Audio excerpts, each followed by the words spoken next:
Subscribe کریں بس بزینت channel کو اور بیل آئیکن پر کلک کر کے آل پر کلک کریں۔ ایک خاتون نے پوچھا ہے ہومیوپیتھک دوا کے بارے میں کہ یہ حلال ہے یا حرام۔ بعض حضرات کہتے ہیں کہ یہ حرام ہے۔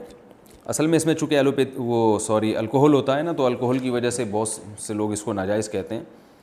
تو الکوہل کا جو استعمال فقہ حنفی میں، وہ الکوہل کا ایسا استعمال کہ ایک تو کھجور انگور کی شراب نہ ہو، کھجور انگور کا الکوہل نہ ہو۔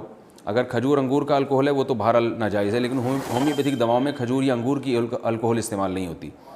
باقی چیزوں کی الکوہل کے بارے میں وہ اس شرط کے ساتھ جائز ہے کہ نشہ نہ ہو اس میں، اور بقصد لہو و لعب، یعنی محض ویسے ہی نہ، یعنی بلا وجہ نہ پی رہا ہو۔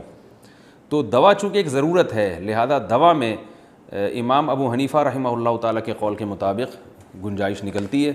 تو آپ، مجھے نہیں پتہ کہ دوسرے علماء وہ کس دلیل کی بیس پر ہومیوپیتھک دوا کو جائز قرار دیتے ہیں۔ جائز تو سبھی قرار دیتے ہیں، لیکن مجھے ان کی دلیل معلوم نہیں۔